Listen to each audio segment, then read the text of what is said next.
What is up, guys? Welcome back. Today I am bringing you a very delicious video about Call of Duty Ghosts. You know I love playing Ghosts, so making a video about this motherfucker is always a pleasure. And I want to talk about 10 things, 10 new things Call of Duty Ghosts did back in the day.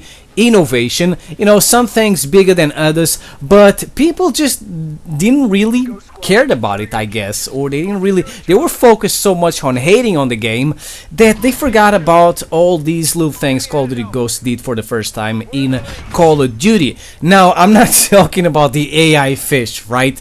I mean, that was something they really talked about a lot, the AI fish and whatever, and I guess people started making fun of Call of Duty Ghosts because of that. But man, Call of Duty Ghosts really did a lot of things that were awesome, and I mean, I just love this Call of Duty, and I want to talk about these new things they did for the first time in Call of Duty history. So, thing number one, the ability of completely nuking and just destroying a whole map. So, if you get the nuke on the map strike zone, you completely destroy it. I mean, you even change a few parts of the map here and there, like a few areas that were not supposed to be there. They are there now because you nuked the map and you changed it. That was just freaking unbelievable. When I saw that happening for the first time, my mind was just exploded. Like, my brain couldn't take it. It was absolutely biblical. It's something that other Call of Duty should have explored, but unfortunately you can only do this in Call of Duty Ghosts. And the next thing I want to talk about is a redefined movement system in Call of Duty Ghosts that, you know, it really changed like the way characters moved and whatever, and reacted to things happening, and it was pretty cool. Like, for example, they're sliding in Call of Duty Ghosts for the first time, and you know, it's way much better and way more useful than dolphin diving. I love dolphin diving, but sliding is definitely better in Call of Duty Ghosts. Then we have the leaning feature that you already had on PC in other Call of Duty games, but on console this was something new and only used by slobs and little jimmies, but it was something new nonetheless. Then we have a new mantling system in Call of Duty Ghosts that allowed you to just jump over stuff without losing momentum. You could just keep going like a freaking unstoppable beast, while in other Call of Duty games you would stop over just everything. If you had to I mean, you pretty much look like an old lady going over a wall. You were so slow that you would not do it because he could get you killed in the process. But in Call of Duty Ghosts, everyone is Usain Bolt. You never stop. You always running. It's awesome. And I also want to mention the callouts. Callouts are pretty cool. Our characters just give our teammates random callouts, and that can really help you detect some enemies, because it's really awesome. Sometimes it gives away a position because your character starts screaming out of nowhere, but I think it's pretty cool and it's very helpful most of the time. And then we have thing number 3, playing as characters from the single player. This is something we could do for the first time in Call of Duty Ghosts. It was awesome, man. Now, I never bought any characters because I thought, at the time I thought it was a waste of money because you can't really look at your character, right? But I really love seeing people running around as Ghost or as Captain Price or as Soap. It is definitely something freaking awesome. And I mean, you can do it only, I believe, in Call of Duty Ghosts. And then we have a number 4, ladies and gentlemen, the biggest innovation most likely after the AI fish. I'm just kidding. Field orders. Field orders in Call of Duty Ghosts were just amazing because they gave you like an extra motivation for playing maps that you didn't even want to play, maps that you didn't like.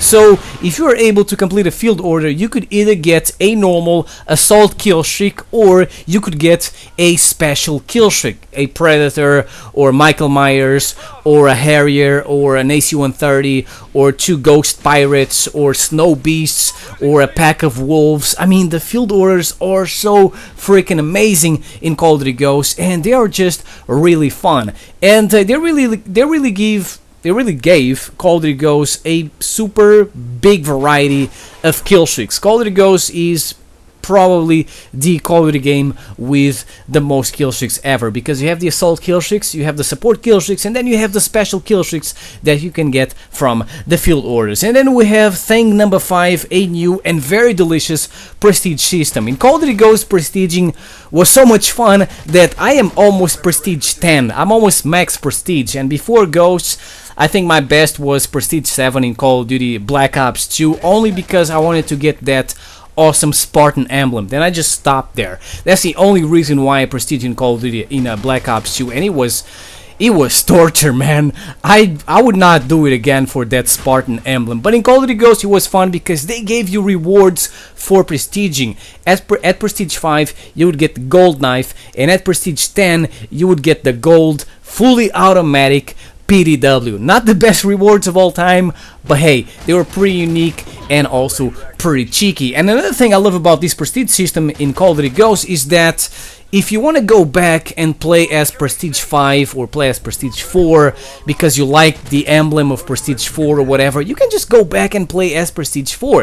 If you want to play as Prestige 1 and look like a noob and troll people, I mean, you can do it. That is pretty awesome. And then we have thing number 6, a transforming gun. For the first time in Call of Duty history, we had a gun that could transform into something else. I'm talking about the Ripper. You could use the Ripper as an assault rifle, or you could use it as an SMG, and you could switch, you could change that on the go whenever you wanted. That was really pretty cool, and you could really tell the difference between the assault rifle and the SMG because of the fire rate that would change, and also because of the gun itself that would change. The assault rifle looked longer, and then the SMG looked smaller. That was just, man, that was freaking mind-blowing. That was something awesome back in the day in Call of Duty Ghosts. And you can also notice that the Reaper comes with a special sight with, you know, some sort of, let's call it a red dot, even though it's still red dot. And that's something you can see in a lot of guns in Call of Duty Ghosts, which is also something new that Ghosts did for the first time. Attachments by default, attachments that were already there on the gun and you didn't have to select them. They were free. Like, for example, the Honey Badger had the silencer, the ARX had a built-in laser sight, and the Reaper has this type of sight, which name I don't freaking know. So that was pretty cool because with these guns you could carry 3 attachments. And then we have thing number 7, ladies and gentlemen, a very new and delicious creator class system. I don't know how it's called, but it is my favorite creator class system in Call of Duty history. While in Black Ops 2 and Black Ops 3, with the Pick-10 system and also in Advanced Warfare, you were forced to only choose 2 perks from each tier. In Call of Duty Ghosts, there's just 1 tier. You don't have 3 of them. You can choose whatever perks you want because there are no freaking tiers. Well, they're still there, but you can choose whatever perks you want. It gives you freedom to create the best class setup you can possibly, you know, create. And I just freaking love all that freedom they gave us. Perks cost a certain amount of points, so you really had to be smart while choosing your perks. But I mean, if you didn't want to use any equipment, you can use those points for an extra perk. And I also love the fact that attachments for your gun are free, so you can always use 2 attachments without having to waste any points. And then we have number 8.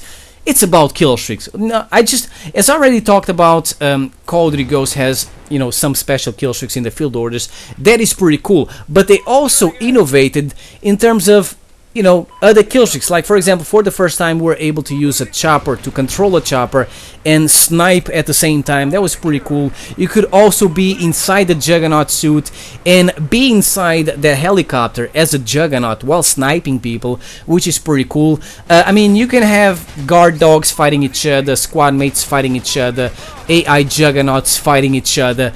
The amount of just interactivity you can see, you know, between these kill streaks in Call of Duty Ghosts is something you were never able to see in any other Call of Duty game, and I love that. That is fun, man.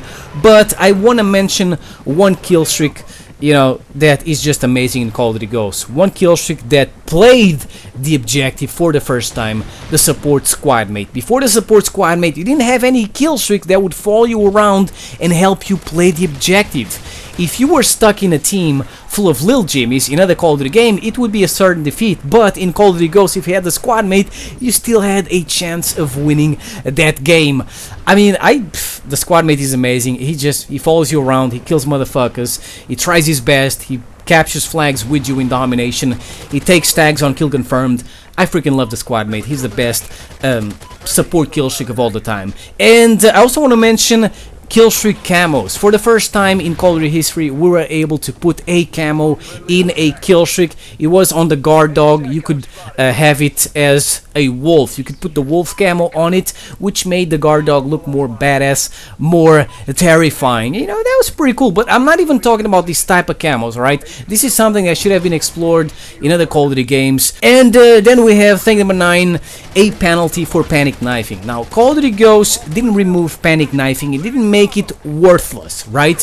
If you want to panic knife, you can still do it, but there's a penalty for it, which is that when you knife someone, you just keep knifing the guy for like 1 second. You're stuck on that guy for like 1 second. So yes, you can do it, but you might get killed in the process because you get stuck to the enemy. You're just shanking the guy. It's like you hate the guy and you don't want to let him go.